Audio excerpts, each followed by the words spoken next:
청취자 여러분 안녕하세요.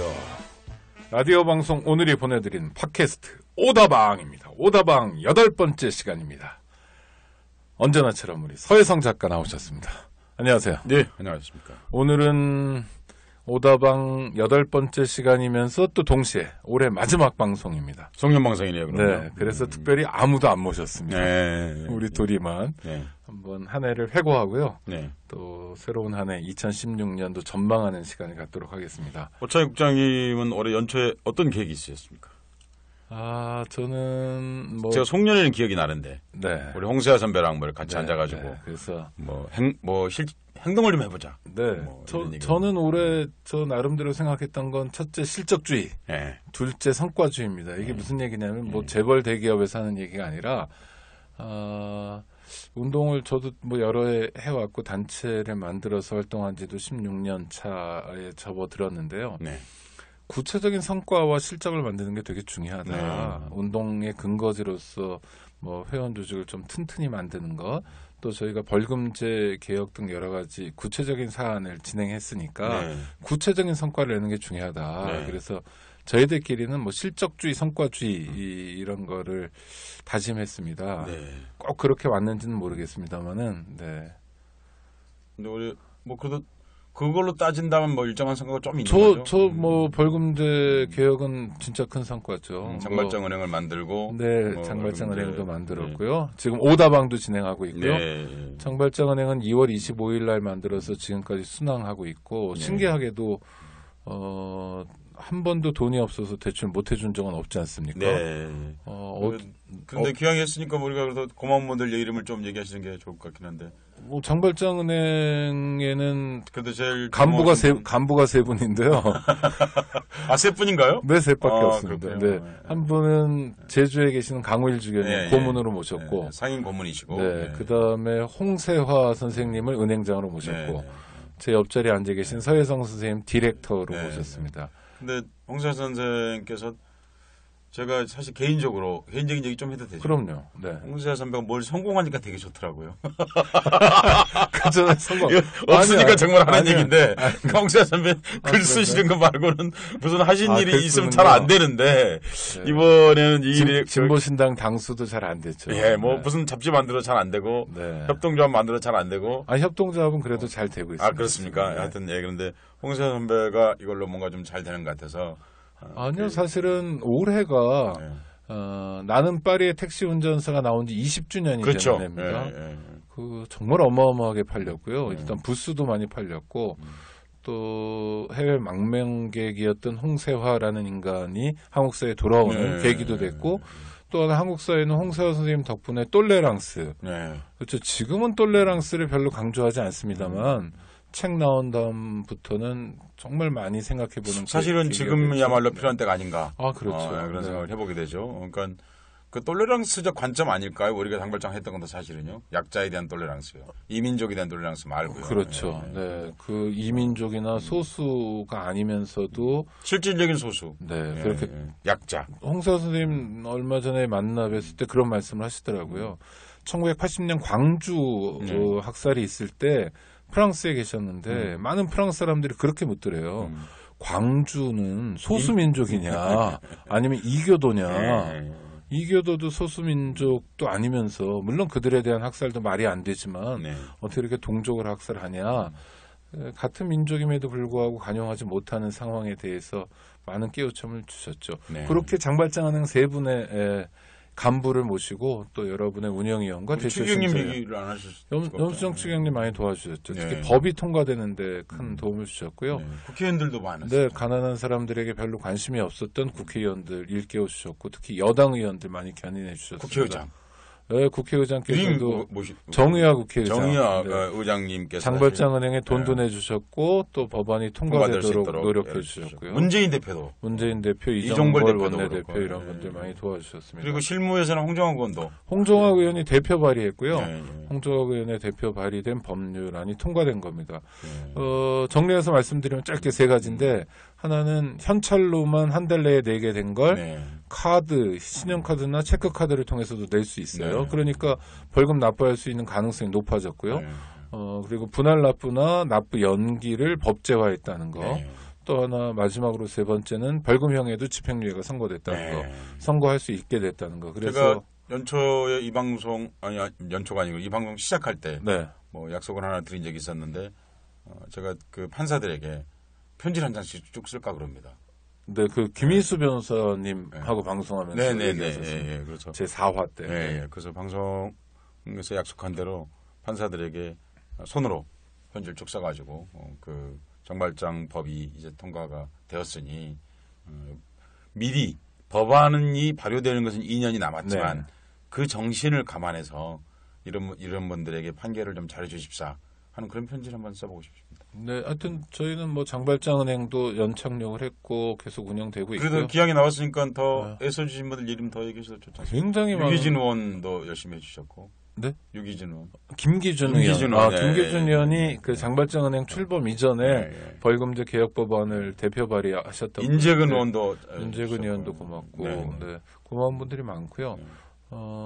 또 그리고 사실은 이름 없이 돈을 보내주신 많은 분들. 그럼요. 저희 지금 5억 가까운 헌금 후원금이 들어왔는데요.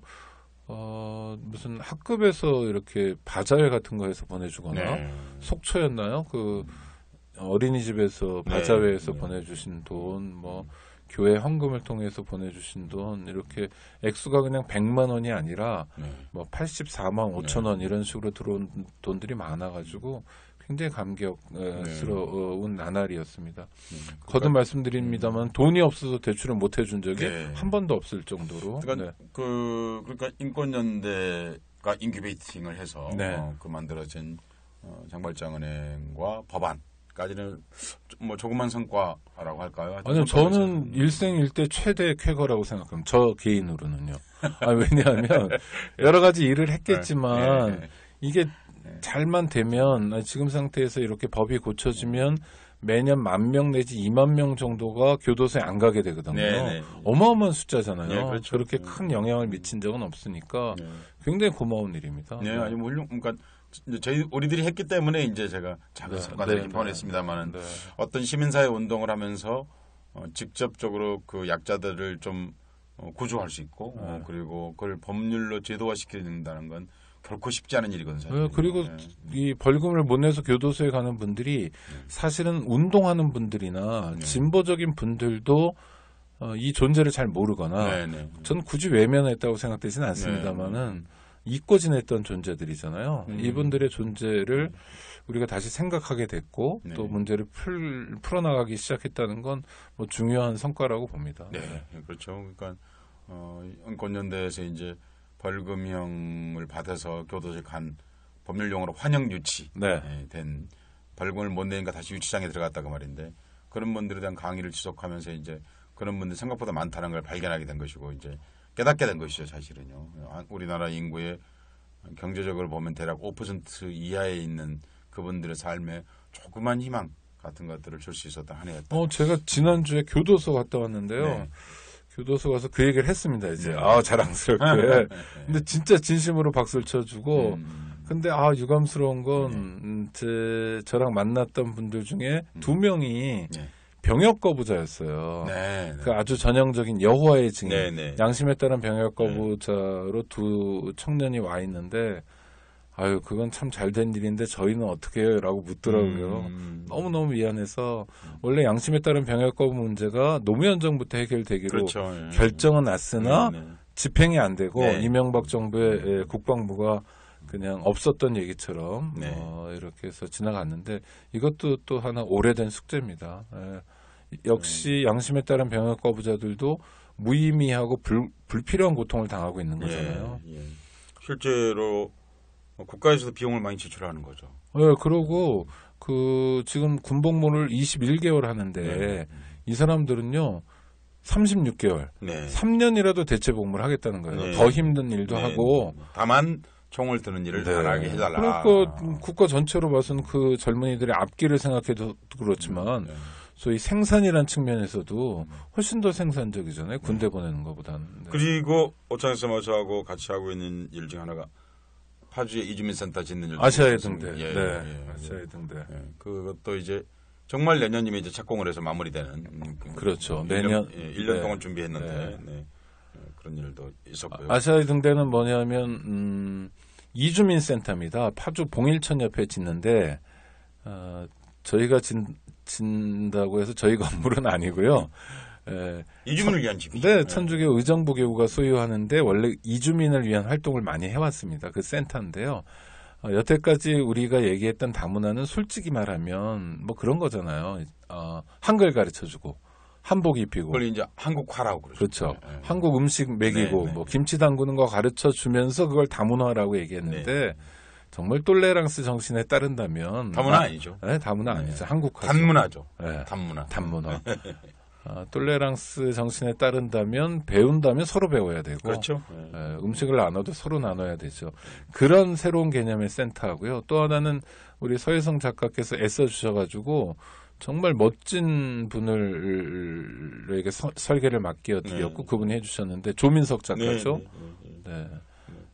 청취자들 잘 모르시는 분도 계실 텐데 작년에 올해까지입니다. 베니스 비엔날레 2년짜리입니다. 그렇죠. 비엔날레니까. 네. 상을 받은 건 작년에. 2014년에 받았죠. 네.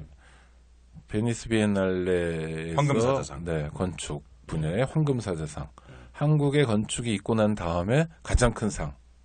네. 그렇죠. 근대 노벨상이죠, 뭐. 그렇죠. 건축의 노벨상이죠. 네, 그걸 받으신 조민석 작가가 설계를 해주셔서 서혜성 작가 예전에 작업하셨던 기적의 도서관처럼 사람들이 구경도 오고 정말 이렇게 뭐랄까요 보란 듯이 보여주는 건축물이랄까. 필요합니다. 네. 이주민들이 좀 자부심을 가져야 되기 때문에요. 정말 필요합니다. 우리 입장에서도 이주민들에게 일 시키고 뭐 또 결혼 이주도 있고 그렇습니다만 그런 관계만 있는 것이 아니라 이렇게 보란 듯이 정말 멋진 건물을 하나 지어드리는 그런 프로젝트를 하려고 합니다.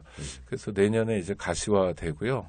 내년 가을쯤 되면 늦은 여름 가을쯤 되면 아마 파주에 구경 오시면 멋진 건물을 만나실 수 있을 것 같고 후원금 보내주신 분들 만약에 이 방송 들으면서 보내주신 있으면 우리가 좀 카드를 만들었는데 아주 예쁜 카드를 보내드리도록 그렇게 하겠습니다.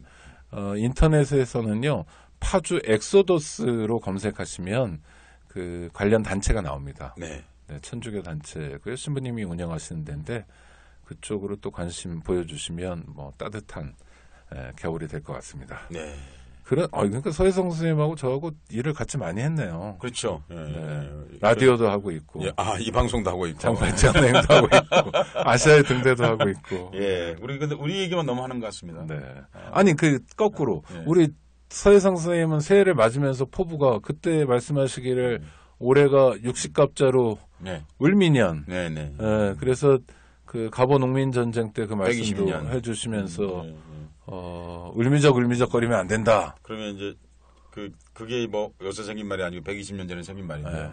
갑오새 을미적 병신되면 못가리 이런 말이 있는데 제가 신문에 뭐 글도 쓰고 그랬었죠. 올해가 정말 중요하다.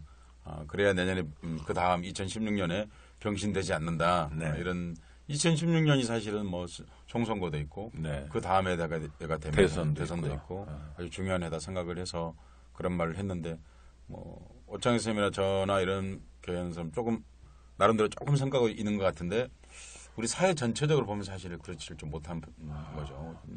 사실 2015년을 정리하면서 가장 남는 일은 사실은 백남기 농민께서 지금 병원에서 생사를 다투고 있는 일이 아닌가 싶습니다. 왜냐하면 그분을 생각하면 우리나라에서는 이제 농민은 완전히 지워진 존재거든요. 거의요. 그렇죠.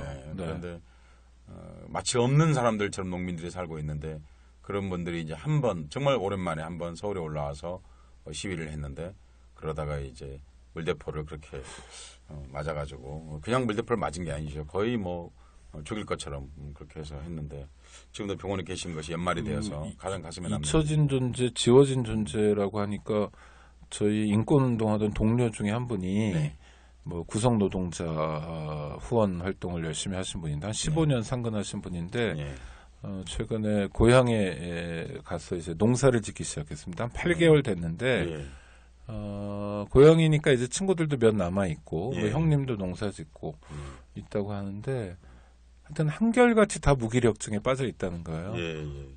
아무리 농사 져도 강원도 인제였는데요. 1,000만 원 벌기 어렵고 농협빚으로 농사 짓고 뭘 심어야 될지 모르겠고 그러니까 그냥 농촌이 파괴됐다는 걸 매일처럼 일상적으로 알 수 있다는 거예요. 그래서 이분도 농사 지러 갔는데 주로 한 일은 근처에 나가서 그 노가다라고 그러죠. 일용 잡부를 많이 더 했다고 그러더라고요. 왜냐하면 구체적으로 그걸 하면 몇만 원이라도 벌 수 있으니까 생활비는 이제 노가다를 뛰면서 벌고 그럼 농사는 뭐냐 하면 농사는 또 안 질 수 없고 밭을 냅둘 수 없으니까 진다 뭐 이러는데 가슴이 아프네요. 그런 현실들이. 그렇습니다. 그러니까 그런데 제가 정말 이제 백남기 농민을 보면서 정말 가슴 아팠던 건 쓰러진 일이고 첫 번째는요. 두 번째는 그렇게 살수를 하고 했던 사람들 중에 누구도 책임지지 않는다는 겁니다. 책임지지 않고 미안하단 말도 안 하고요. 병원에 문병도 안 갑니다. 전 정말 깜짝 놀랐어요. 그래서 저는 그것을 받아들이기가 참 어렵거든요. 그래서 그런 사람들이 누군지 밝히는 것이 진짜 중요하다고 생각합니다. 그래서 그 한홍구 교수랑 같이 이제 몇 년 동안 준비해서 올해 시작한 일 중에 하나가 반어법 열정. 올해 중요한 일이 많이 진행됐네요. 그러니까 그런 일을 시작한 게 바로 이런 사람들에 대해서 기록을 해야 된다. 그런데 정말 놀라운 게 야당이거든요.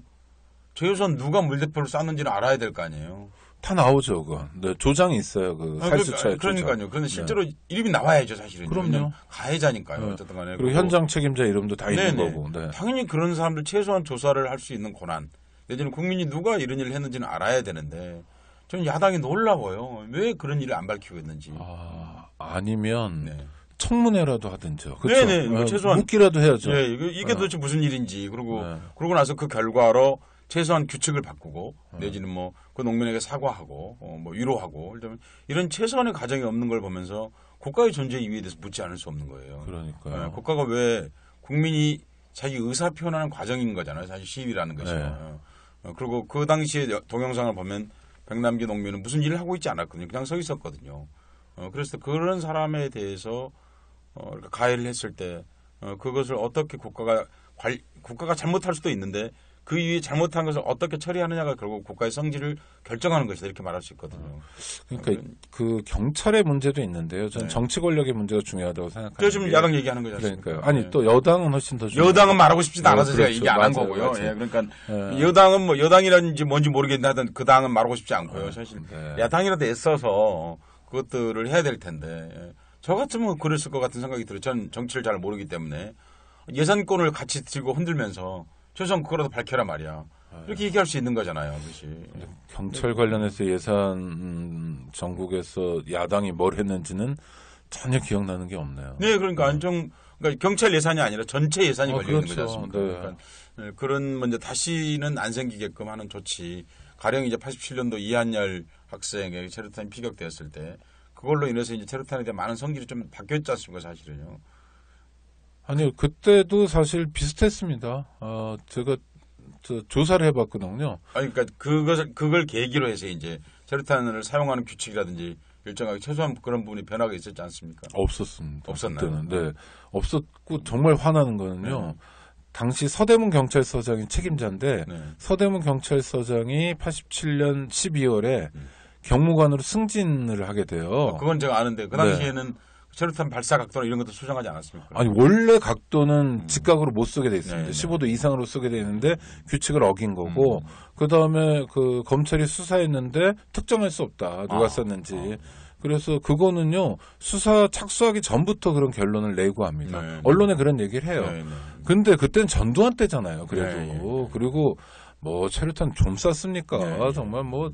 별의별 걸 다 쏴서 지랄탄이 난 것도 있었고 뭐 사과탄, 총류탄 많이 쐈으니까 백골탄도 있고 그땐 전두환 때인데 박근혜 때 그런 거고 또 하나는 정권별로 좀 비교를 할 수 있는데 노무현 정권 때도 농민 두 분이 경찰 폭력으로 돌아가시는 일이 있죠. 기억납니다. 전영철 농민하고 홍덕표 농민인데 경찰은 어떠냐면 전영철 농민, 홍덕표 농민 두 분이 돌아왔을 때 이를테면 이런 겁니다. 이제, 경찰 폭력으로 뭐 굉장히 심각한 부상을 입고 고향에 돌아와서 목숨을 잃게 되는데, 자기 혼자 쓰러졌다. 이런 경찰 보고들이 올라와요.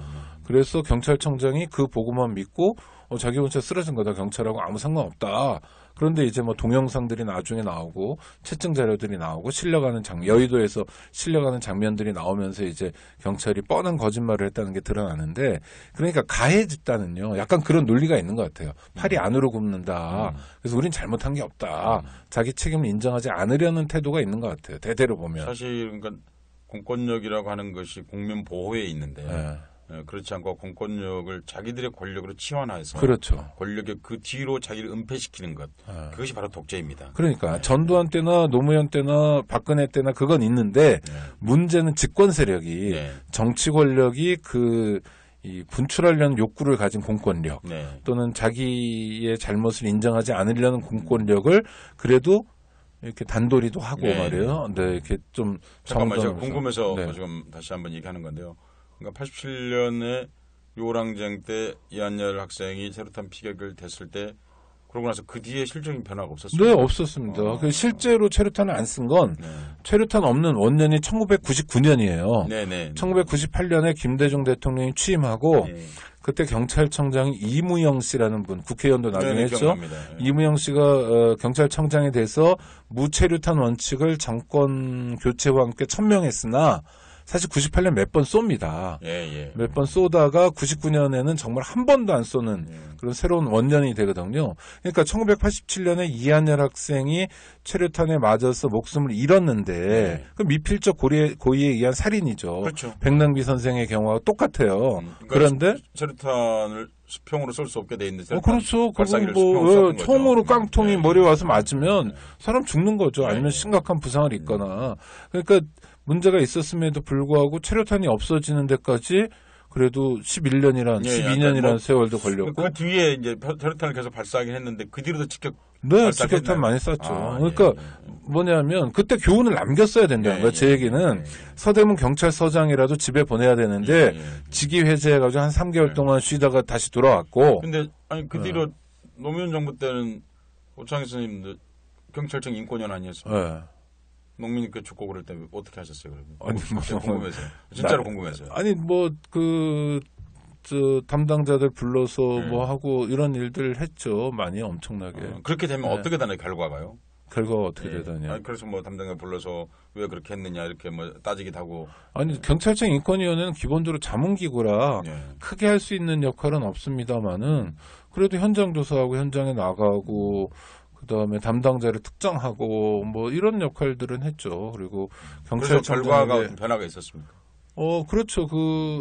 평택 시위도 기억나고 몇 번 기억나는데요.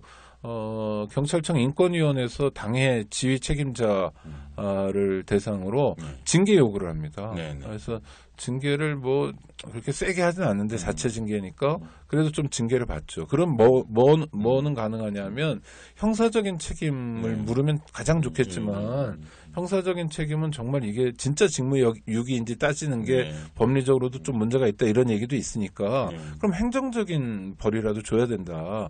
공무원들이 가장 두려워하는 건 징계 아닙니까? 징계를 받으면 일단 승진하는 데 있어서 굉장히 불이익이 있거나 아니면 승진을 못하게 돼요. 그럼 징계라도 받으면 저는 교훈은 남는다는 거죠.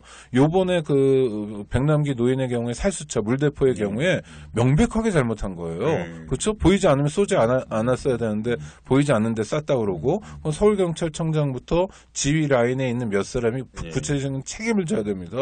그런데 서울경찰청장은 지금 경찰청장 되고 싶은 욕심에 아주 그냥 열심히 하세요. 요새 보면 무슨 한상규 민주노총 위원장한테 소요죄를 적용한다는 등 이런 얘기도 하고요. 하여튼 교훈을 남기지 않으면 이런 일들은 재발하게 됩니다. 제가 이제 그 얘기를 좀 꼼꼼하게 물어본 것은요. 국가가 그런 잘못을 저질렀을 때 어떻게 해야 된다는 원칙 같은 것을 이번에 정말 세워야 되지 않는가 싶습니다. 그러니까 87년부터 지금 몇 년이 흘렀습니까? 30년 세월이 가까이 되는 거 아닙니까? 그런데 불구하고 이제 시위가 있을 때 국민이 국가 공권력에 의해서 희생되는 이런 형태의 것들이 반복되지 않으려고 하는 그렇게 하려면 무슨 장치가 필요할까요? 아니 그러니까 지금 장치가 제대로 작동되면 사실은 문제가 없죠. 왜냐하면 지금도 경찰이 자체적으로 수사할 수 있죠. 조사도 할 수 있죠. 검찰에서 수사할 수 있죠. 그래서 얼마든지 법정에 세우고 형사처벌할 수 있는데 안 하는 거잖아요. 그리고 지금도 징계할 수 있는데 안 하는 거잖아요. 국회에서 뭐 청문회든 뭐든 다 할 수 있는데 안 하고 있는 거잖아요. 그러니까 지금 시스템을 우리가 만들어 놨는데 시스템이 작동되지 않고 있다는 거죠. 여기다가 이를테면 뭐 다른 나라에서처럼 경찰 전문 감시 기구를 만든다든지 하면 좀 더 효과적이겠지만 아니 국가인권위원회 경우에도 입법사법 행정 어디에도 속하지 않는 독립기관이라고 했는데 초기에는 좀 열심히 하는 것 같더니 지금은 존재 이유가 별로 없잖아요. 잠깐만요. 이것도 궁금해서 그러는데 이번 백남기 농민에 대해서 국가인권위원회가 뭐라고 발언을 했습니까? 없죠. 뭐 한 게. 없습니까? 그러니까 아니 왜 안 하는 거죠, 국가인권위원회가? 아니 그러니까 임명권자 눈치만 보는 거죠. 현병철 씨가 6년 동안 인권위원회 위원장 하면서 내내 그랬고 지금 뭐 판사 출신이 한 분 왔는데 그분 성향도 그렇고 위원들 전체 성향이 그래요. 그러니까 그냥 멀찍이 바라보고 오로지 정권에 유리한가 불리한가만 판단하는 거죠. 정리하면 이렇군요. 그러니까 제가 국가 공권력을 시민들이 만나는 것은 대부분 경찰력인데. 그렇죠. 87년 이전에는 뭐 체류탄 어마어마하게 쐈죠. 그런데 이한열 학생이 체류탄을 맞았고 그래서 사망에 이르렀고 뭐 91년도에도 어마어마하게 쐈거든요. 사실은. 제가 그 현장에 대부분 있었거든요. 그러니까 91년 제가 사실 체류탄 어느 정도까지 쌓이는 걸 봤냐면 제가 직접 겪었냐면요. 페퍼포구 지랄탄이라는 거요. 그게 골목에 쏘니까 안 날아가가지고 그 분말이 무릎까지 차는 걸 제가 경험한 적이 있거든요. 그러니까 분말이 나가야 되지 않습니까? 못 나가는 거예요. 너무 한꺼번에 많이 쏘니까요. 바람도 안 불고. 바람도 안 불고 그러니까 그런 경험이 있었는데 그리고 이제 저 오창 선생님 얘기를 정리하면 체류탄을 안 쏘겠다 말은 했지만 최종적으로 안 쏜 건 99년이었다. 그러니까 적어도 99년 이전까지는 직격 체류탄 발사가 일정하게 상당 부분 있었다는 거고 99년 이후부터 그러니까 이명박 정부 초기까지는 체류탄을 발사하지 않았다. 아니 지금까지 체류탄을 발사하지 않은 겁니다. 그러니까 체류탄은 지금은 체류액을 쏘지 않습니까? 그러니까 이거는 노무현 정부 때 한 겁니다. 체류액을 노무현 때 처음 쏜 겁니까? 형광색솜으로 쏜 건 언제였습니까? 그건 정확히 기억나지 않는데요. 그건 이명박 정부 때. 이명박 정부. 노무현 정부 때 없었습니다. 그러니까 체류탄하고 그러면 그 전문가시니까 체류액을 넣은 물대포 하고의 위험성이 어느 정도 체류탄이 더 위험하고요. 체류액은요. 범위가 제한됩니다. 그러니까 체류액은 시위자들만을 겨냥하기에 딱 좋아요. 그러니까 10만 명이 모였으면 10만 명이 다 맵진 않습니다. 그 물포를 쏘면 물포를 맞은 사람과 그 주변 매우 제한된 공간만 메워요. 그런데 이제 그렇지만 시위 대열 흠이나 뒤쪽이나 이런 데는 안 맵죠. 매운 것이 위험하다기보다는 이제 생명. 그럼 물대포는 별개의 문제죠. 이게 고압의 물이 쏟아지면서 백남기 선생 같은 사태로 이어지니까 위험한 거고. 지금까지 우리가 겪은 걸로는 그걸 물대포에 넣어서 쏘지 않습니까? 그러니까 위험한 겁니다. 체류액 자체는 지금 제가 줄여 다시 정리하겠습니다. 그럼 체류액이 들어있는 물대포. 위험 중에서 어느 게 더 위험할까요? 그러면? 그러니까 어떻게 쏘느냐에 따라 체류액이 들어있는 물대포를 백남기 선생한테 쏘듯이 쏘면 직격으로 쏘면 누구에게나 위험한 거고요. 가슴 이하가 아니라 가슴 위를 쏘면 그렇게 되면 체류탄만큼 위험한 거군요. 그럼요. 체류탄보다 더 위험하죠. 그러니까 체류탄을 사람 얼굴을 향해서 총류탄을 쏘는 거 똑같은 효과니까 이거는 뭐 죽이자고 덤벼드는 것과 다르지 않은 거죠. 매우 위험합니다. 그러니까 이제 제가 다시 한번 정리하면 이런 겁니다. 유신 때 이후로 뭐 박정희 정권, 전두환 정권 수도 없이 체류탄을 쐈지 않습니까? 그리고 그걸 수평으로 발사했고 그래서 생긴 위험성 그것이 한동안은 잠잠했었는데 다시 이명박 정부 이후로 이렇게 이제 나와서 마침내는 이제 사람이 한 번이 거의 돌아가시게 생긴 그런 마당이 왔는데 정말 이 올해를 넘기면서 여당한테는 별로 기대하지 않고 야당이 이거라도 법안 발의를 좀 잘해서 아니면 시스템 작동이 제대로 되게끔 해서 감시 활동을 제대로 해서 이 문제라도 좀 적어도 이런 일이 다시 안 생기게끔 그런 구체적인 방안을 야당에 제시한다면 어떤 방안이 있습니까? 아니 그러니까 시스템은 다 있으니까요. 그러니까, 만약에 한다면 징벌이 필요하다 이 말입니까? 징벌도 필요하고요. 정기국회에서 마지막에 통과된 게 이제 벌금제 개혁 법안도 있었지만 국방 인권 감독관 뭐 이런 제도가 통과됐어요. 근데 이게 독일에 원래 제도가 있는데 옴부즈만입니다. 근데 좀 제대로 된 게 아니어가지고 뭐 군 인권 문제를 고민하는 사람들도 이렇게 높이 평가하지는 않고 있는데 좋은 방법이 있다면 경찰만 감시하는 전문 국가기관이 있으면 제일 좋습니다. 그러니까 인권위원회 말고. 네, 인권위원회 말고요. 오로지 밥 먹고 경찰만 쫓아다니는 그러니까 거예요. 제가 그것도 궁금해서 물어보는 건데 가령 그럼 오창희 선생님이 일했던 경찰청 인권위원회는 자문기구이니 네. 그러니까 압력 수단이 없는 거죠, 그러니까. 그러니까 뭐 사회적 압력 뭐 네. 이런 거밖에 네. 없는 거죠. 근데 그거보다는 더 뚜렷한 그냥 네. 그럼 그 차이가 뭔가요? 아니요, 그러니까 그 영국, 잉글랜드, 웨일즈 같은데 IPCC라는 데가 있어요. 예.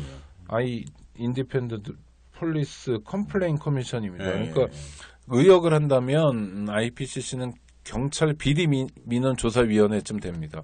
여기서 하는 건 경찰에 대해서 다 해요. 네. 이를테면요, 지금 시민들이 경찰에 의해서 당하는 것 중에 하나가 경찰관에 대한 모욕죄거든요.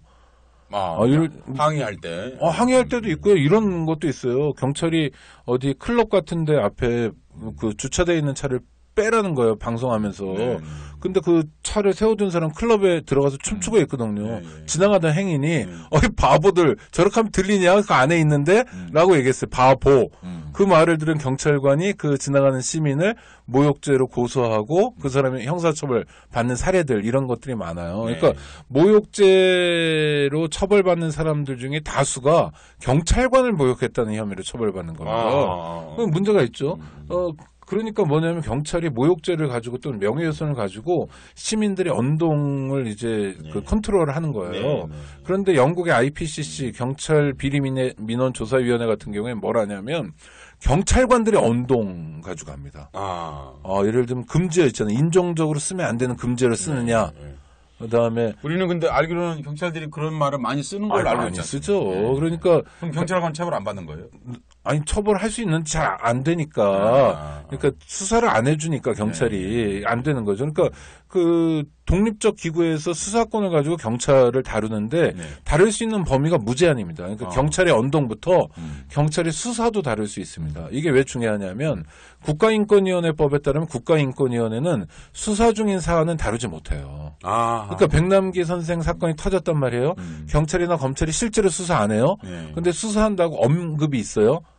철저하게 수사할 거다. 말은 그렇게 할 거 아닙니까? 일단 야 수사도 안 해보고 니네 잘못이 아니라고 그러냐라는 비판이 있으니까 결론은 빤하되 수사한다는 말을 해요. 그럼 수사하는 거예요. 그럼 국가인권위원회 비즈니스가 아닌 게 되는 겁니다. 법적으로. 그게 아니라 수사를 포함한 경찰 전체 활동, 말투부터 이게 그 감시 대상이 돼서 영국에 한 500명 정도가 그것만 합니다. 그러니까 경찰이 그러니까 영국 경찰이 세계에서 가장 모범적이라고 얘기를 하는데 그게 이유가 있는 거죠. 그리고 영국 경찰은요 길거리에서요 총도 안 가지고 다녀요. 옛날식 육모 방망이만 가지고 그러더라고요. 그렇죠. 한국 경찰은 지구대 파출소 직원들이 다 권총 가지고 다니잖아요. 사실 치안은 영국보다 한국이 훨씬 더 안정돼 있잖아요. 그런데도 방망이만 가지고 길거리에서 치안 유지 활동을 할 수 있다는 건 뭡니까? 권위가 있는 거죠. 그 권위는 어디서 나옵니까? 시민들을 윽박지르는 데서 나오는 게 아니라 제대로 감시받고 민주적으로 운영되는 데서 나오는 거죠. 그렇다면 민주정부 정권 교체가 되어서 상식적인 민주정부가 들어오면 이런 기구 하나 만드는 것은 어떤가요? 만들어야죠. 저희는 만들기 위해서라도 만들기 위해서라도 이런 걸 시민운동으로 벌리고 또 하나는 야당이 이런 법안을 비록 미끄러지더라도 발의하는 이런 활동이 필요하지 않을까요? 그럼요. 계속 해야죠. 뭐 하셨어요, 근데? 아니 했죠. 저 10년 넘게 했어요. 법안 발의를 했습니까? 이런 법안 발의도 했고요. 그 추기경님이 안 도와주셔서 그런가? 이렇게 법안 내가 안 도와서 그렇군요. 그렇군요. 서혜성 선생님하고 같이 안 해서 그런가 보다. 맞아. 그게 답입니다. 법안 발의도 했고 뭐 관련 칼럼도 많이 썼고요. 때 되면 정말 많이 했습니다. 경찰은 자치경찰제도 해야 된다. 그리고 경찰 전문 감시기구가 있어야 된다. 정말 수십 번 썼는데. 자치경찰보다도 지금 더 자치경찰도 중요합니다. 중요하죠. 더보다도 지금 진짜 필요한 것은 경찰 감시기구 같은 게 필요하다. 아니 자치경찰 왜 중요하냐면 서울경찰청장이 서울시장의 지휘를 받도록 돼 있다면 압니다. 무슨 얘기인지. 알고 그러니까 꼼짝 말려야죠. 아는데 그런데 정말이지 이런 그 국가 공권력이 부당하게 집행되는 것에 대해서 감시할 수 있는 기구는 정말 필요하겠네요. 그럼요. 그것을 내년에 한번 운동을 해보면 어떨까요? 여기서 길게 얘기를 해봤는데. 좋습니다. 그래서 그 이름을 저는 늘 이렇게 이제 IPCC 이러면 사람들이 못 알아듣고 또 그 경찰력 감시기구라 그러면 또 경찰들이 반대도 많이 합니다. 네. 그러니까 아주 쉽게 장발장은 행정. 좋은 이름 하나 써볼까요? 이름을 쉽게 붙여가지고. 아니 경찰들이 네. 자기를 감시한다면 싫어하는데 네. 모니터링 한다 그러면 별로 안 싫어해요. 똑같은 말인데. 하여튼 뭐 그런 폴리스 모니터, 모니터즈, 뭐 이런 기구를 하는. 네. 그래서 그렇게 되면 되게 그러면 마저 실은 이게 꼭 해보고 싶은 일 중에 하나거든요. 네. 그런데 오창희 선생님 쓴 글도 옛날에 본 적이 있었고요. 네. 그런데 안녕하세요. 오창익입니다. 인권연대는 정부나 기업의 지원을 사양하고 오로지 시민의 참여로만 운영하는 100% 순도의 민간 인권단체입니다. 1999년 창립 이래 한눈 팔지 않고 오로지 인권운동에만 매진해 왔습니다. 인권연대 회원으로 참여해 주세요. 인권연대 회원이 늘어나면 그만큼 인권연대 활동도 풍부해지고 활발해집니다. 인권연대 회원 가입은 인권연대 홈페이지를 참고해 주세요. 감사합니다. 그러면 이런 사람들이 영국에서는 어떤 사람들로 구성되어 있습니까? 그 경찰 감시기구. 영국의 인권연대라고 할 수 있는 단체가 리버티라는 단체입니다. 네. 1930년대에 설립됐으니까 역사와 전통이 깊은데요.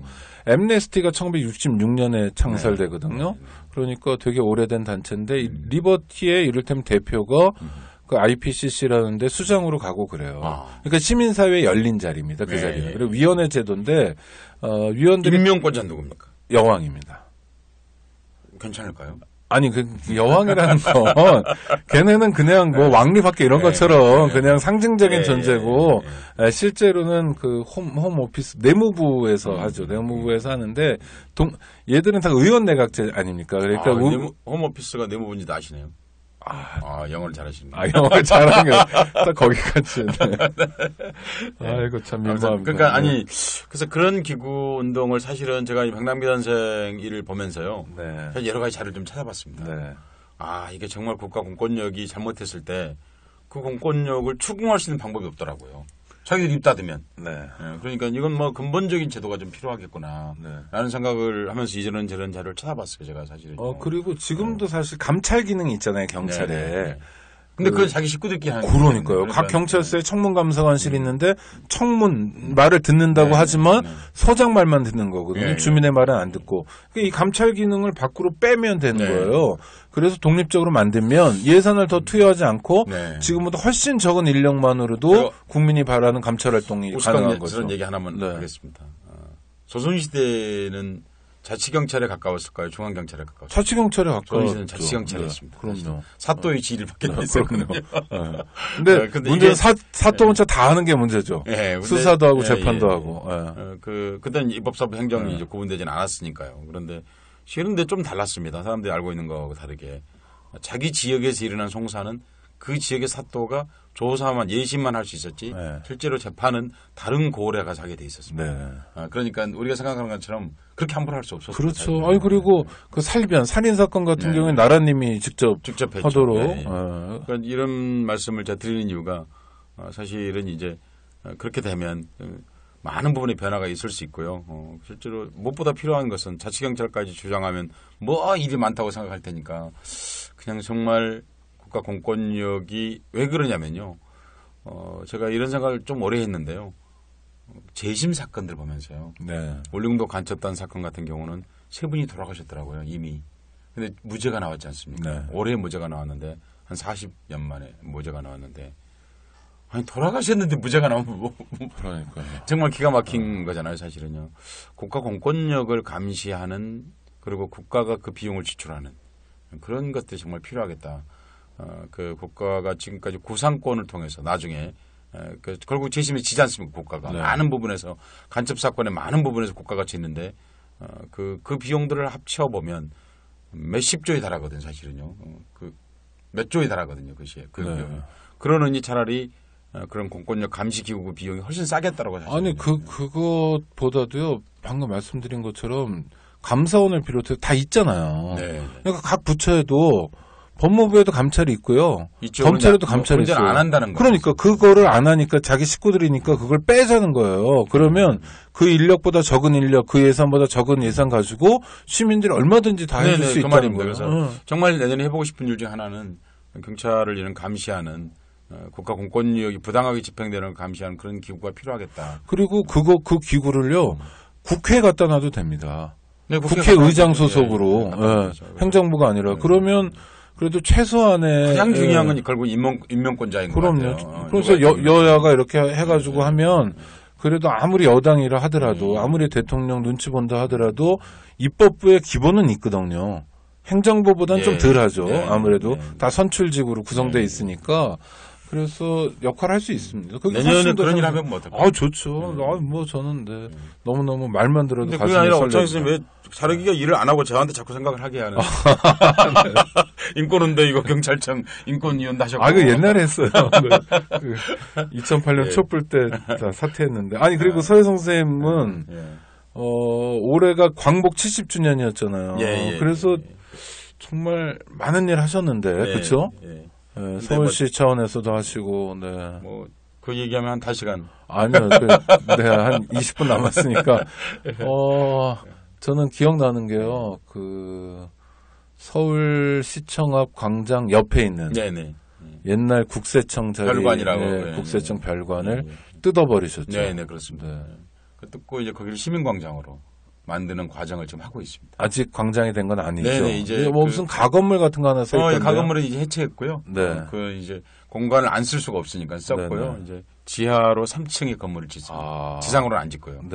근데 그냥 지상에는 뭡니까? 뭐 지상에는 그냥 풀밭입니까? 풀밭 같은 거? 풀밭이야 될지는 아마 다음 주 금요일 날 결정이 날 것 같습니다.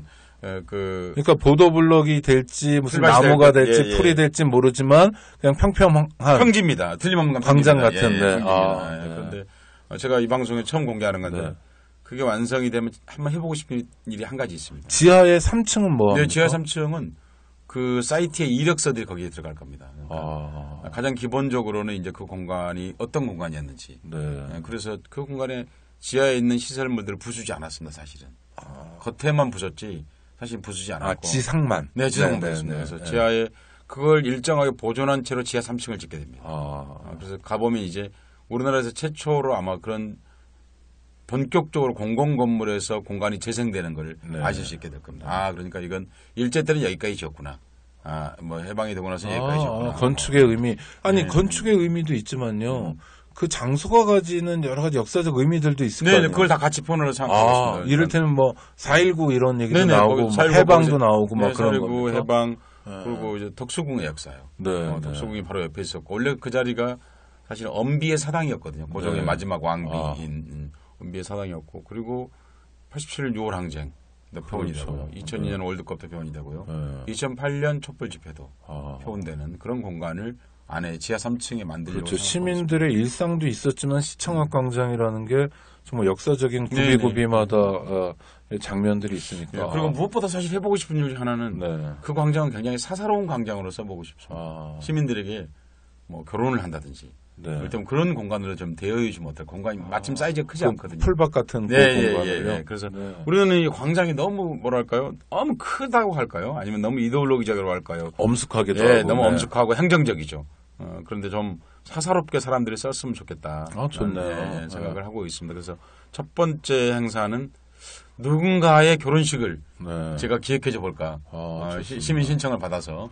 우리 오다방 청취자 중에 혹시 곧 결혼하실 분이 있으시면 저희 인권연대나 라디오 방송 오늘로 연락하시면 저희가 그래서 좋은 기획을 할 수도 있습니다. 무슨 뭐 나쁜 정치적인 뜻은 전혀 없고요. 그럼요. 뭐 어떤 분의 아마 봄이 될 겁니다. 이게 오픈하는 게. 그러니까 그날 가장 사사로운 일, 그러나 가장 아름다운 일.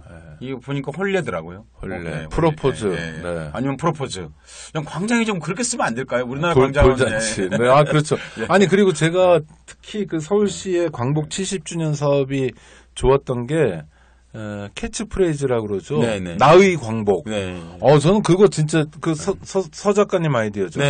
저는 그거 진짜 좋았어요. 왜냐하면 여태까지 계속 우리의 광복이고 그 같은 시기에 국가 차원에서 기념한 광복이 뭐냐면 그 공익 광고 기억나세요? 나를 위한 헤어스타일에서 나라를 위한 헤어스타일, 나를 위한 저금에서 나라를 위한 저금, 뭐 나를 위한 기다림에서 나라를 위한 기다림 이렇게 내가 나라를 위해 무언가를 할 때 나와 대한민국은 하나가 된다는 거예요. 네. 그래서 저는 야 대한민국이라는 존재가 정말 옹졸하다. 앉아서 받아먹기만 하고 그러니까 개인들이 갖다 다 바치면 그제서야 마음을 열고 하나가 될 수 있는 존재. 광복이나 뭐 분단 뭐 이런 큰 것들은 주로 이렇게 많이 생각했잖아요. 예. 나는 없고. 예.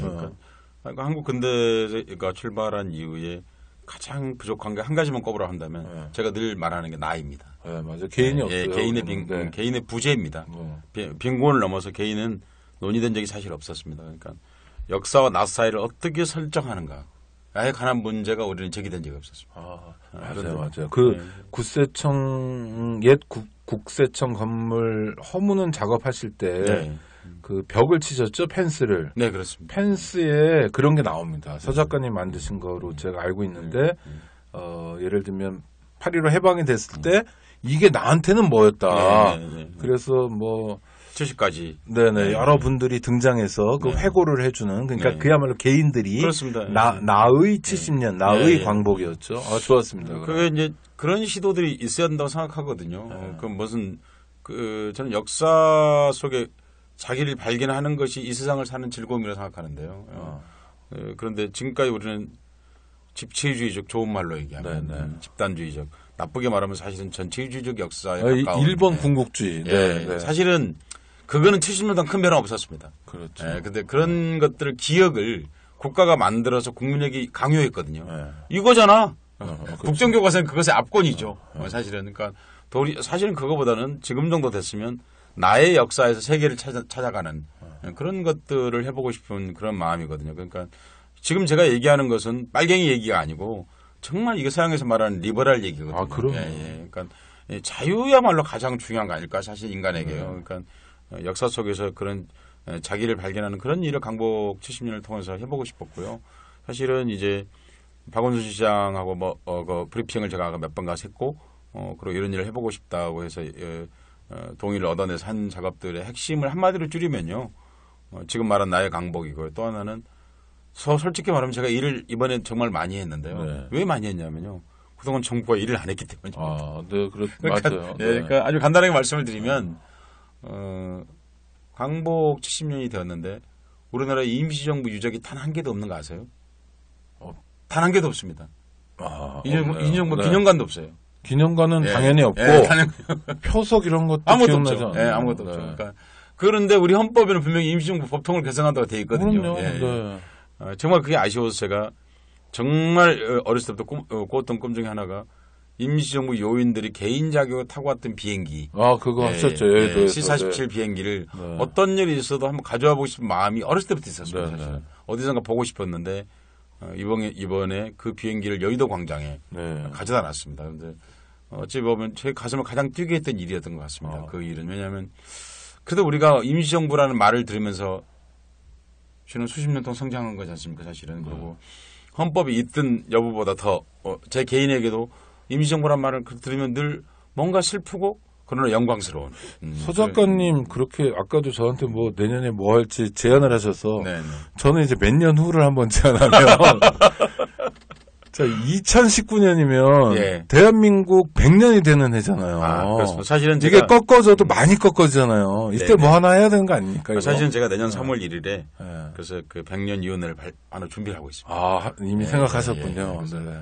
적어도 100년 위원회는 3년은 준비해야 되는 거 아니냐. 그렇죠. 그래서 100년 위원회를 뭐 준비를 하고 있습니다. 지금 여기서 말씀드리긴 좀 그렇고. 그래서 그 100년은 정말 우리나라의 법통을 제대로 세우는 그 건국절 운운하는 이런 역사를 모욕하고 항일운동가들을 모욕하는 이런 사람들 말고 정말 제대로 된 그런 일들을 한번 해보고 싶은 그런 마음이 있습니다. 이런 거 아닐까요? 이것이 대한민국이다. 그렇습니다. 이것이 대한민국. 그래서 그런 것들을 책으로도 또 여러 가지 표석 그리고 여러 가지 메모리얼 같은 것들을 해보는 사실 거대한 꿈을 제가 꾸고 있습니다. 지난 70년 동안 대한민국이 별로 변하지 않았다. 개인의 부재라는 측면에서 말씀에 공감하고요.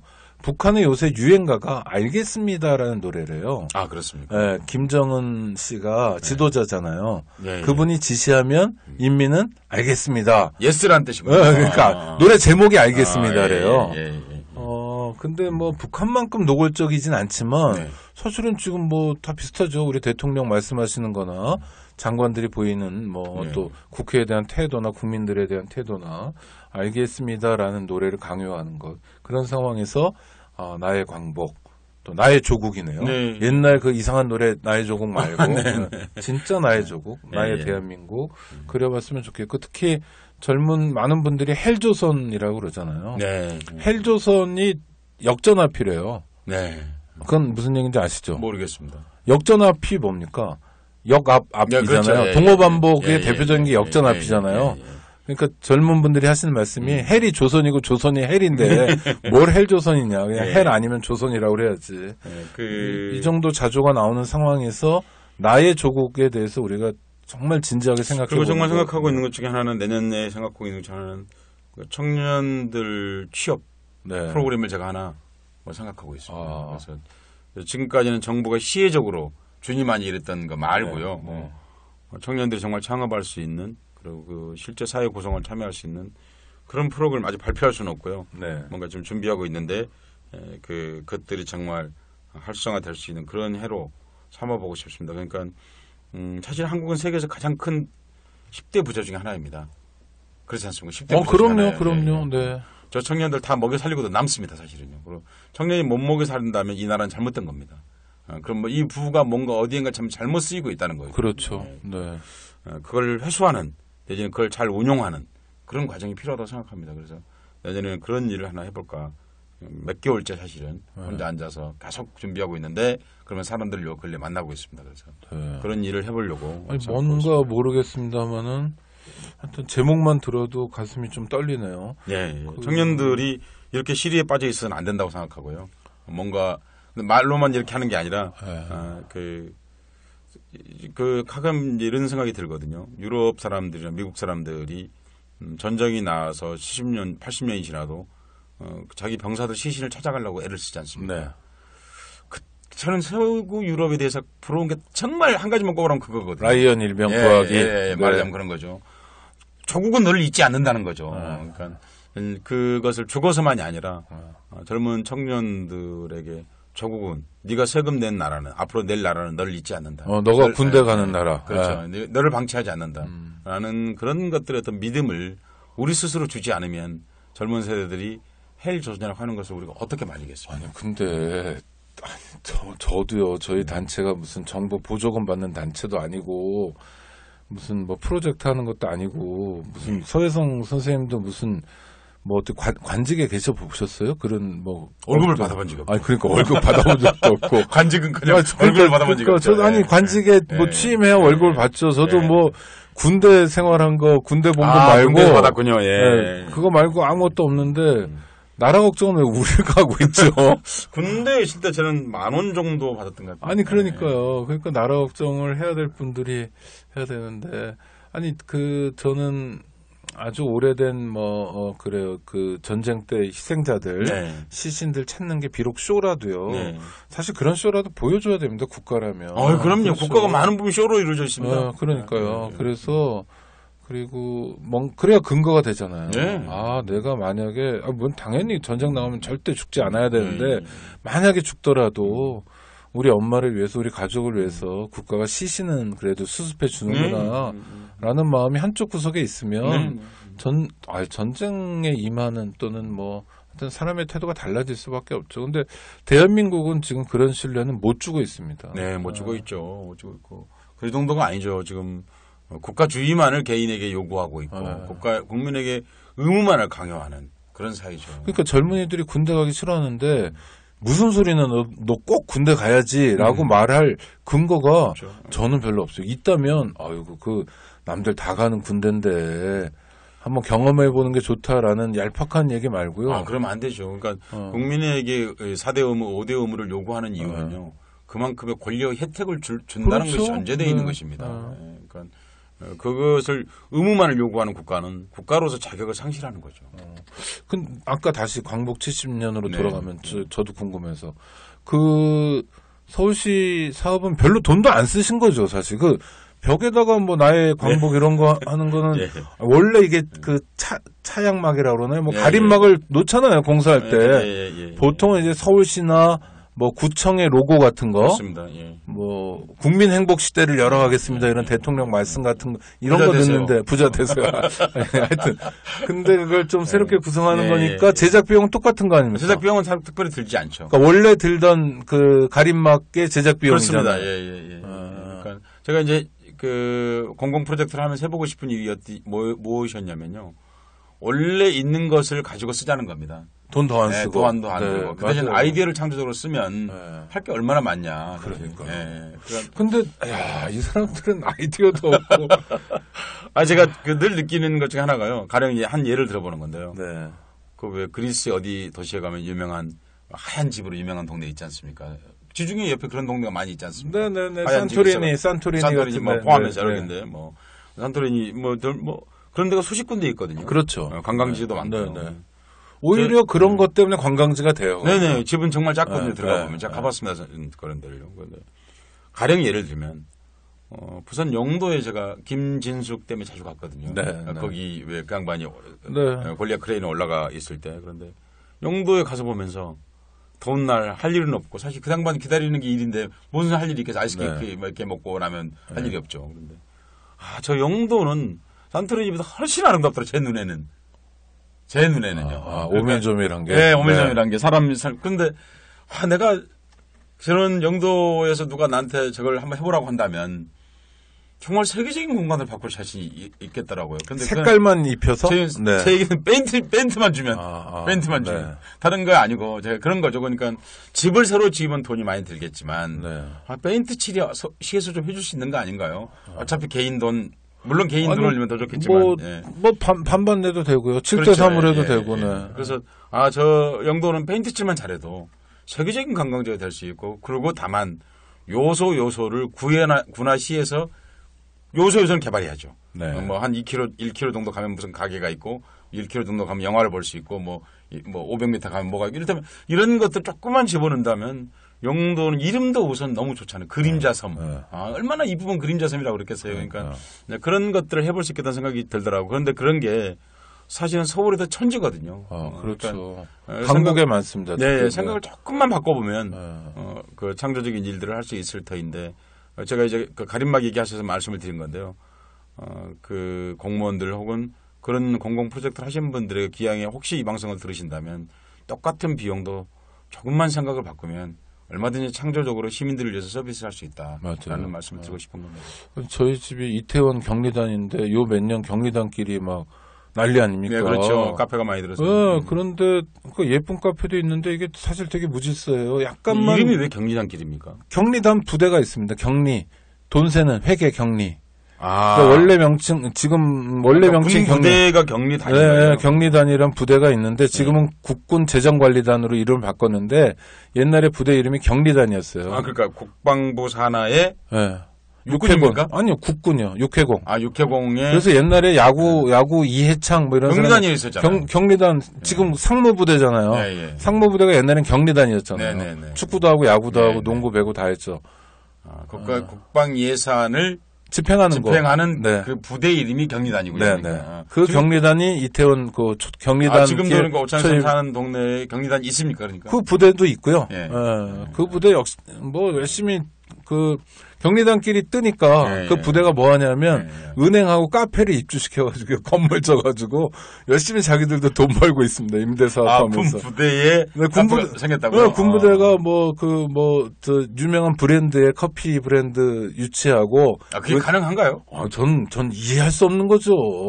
국방비를 쓰는 곳에서 그렇게 해도 되는지 잘 모르겠네요. 그러니까 그런 걸 아마 자기들끼리는 칭찬할 텐데 만약 여력이 되고 공간이 된다면 주차 공간도 있고 뭐 도서관을 만들거나 있고 도서관도 있고 진짜 생각하면 수많은 게 있는데 겨우 생각하는 게 뭐 임대 하나 하여튼 뭐 답답한 일이고요. 네, 그런데요. 그런 골목들 보면 조금만 구청이나 누군가 이렇게 조금만 디자인만 해주면 어떻게 개인의 영업의 권리를 침해하겠습니까? 그게 아니라 방향만 조금 잡아주거나 뭐 이렇게 조금만 관리가 되면 상당히 멋있을 것 같다는 생각 하나 들고 또 하나는 이게 또 임대료가 막 오르니까 동네가 언제나 서울 시내 곳곳이 보면 올라갔다 내려갔다 올라갔다 내려갔다 공동화도 하고. 흔히 말하는 젠트리피케이션. 네, 그러니까요. 그런 것에 대해서도 좀 관이 정말 창조적으로 개입했으면 좋겠다 이런 생각이 드는데 그러면서 아쉽고 또 상상력이 부족하다는 생각이 들어요.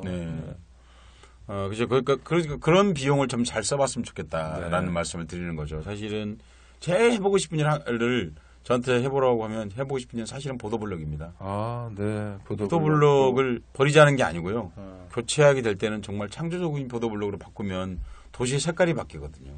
그래서 시가 시민들에게 갤러리로 오시오. 그보다 훨씬 더 중요한 일은요. 벽과 바닥을 바꾸는 일이거든요. 뭐 이쁜 코끼리 그림도 하나 넣어놓고 그렇죠. 유치해두라도 그렇죠. 그러니까 그것을 이제 10년 계획을 세우면 보도블록이 10년 안에 깨질 거 아니에요. 그렇죠. 그러니까 10년 계획을 세워서 점진적으로 그런 일을 한다면 저한테 그런 권한을 준다면 세계에서 가장 길이 아름다운 도시로 바꿔볼 자신 있습니다. 맞아요. 그 버스 노선 버스도 뭐 캐릭터 하나만 해도 애들이 그렇게 좋아한다며. 네, 그러니까 그게 그렇게 어려운 일이 아닌데. 그러니까 안 되는 이유를 사실 잘 모르겠어요. 그러니까 하나가 하면 둘도 하고 셋도 해야 되는데 확장은 잘 안 되고. 사실 그리고 버스 노선에 그 정거장 이름도 제가 독재를 제가 한 번 쓰게 해준다면 농담입니다.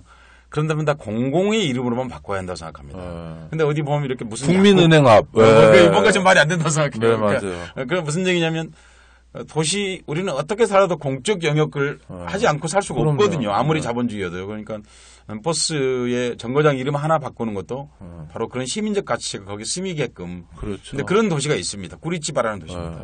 구리치바라는 도시는 정거장 시작과 출발점이 다 도서관입니다. 실제로는 도서관에 안 서요.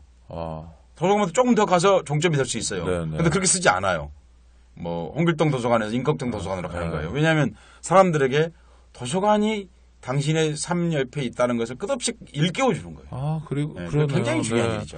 그리고 이게 굉장히 공적인 공간이다. 그렇습니다. 우리 함께 공화국이라는 게 그런 공적인 공간, 그렇습니다. 공적인 상황을 어떻게 만들어내느냐가 공화국인지 아니면 왕국인지를 정하는데 대한민국은 그러면서 공화국은 못된 것 같은데요.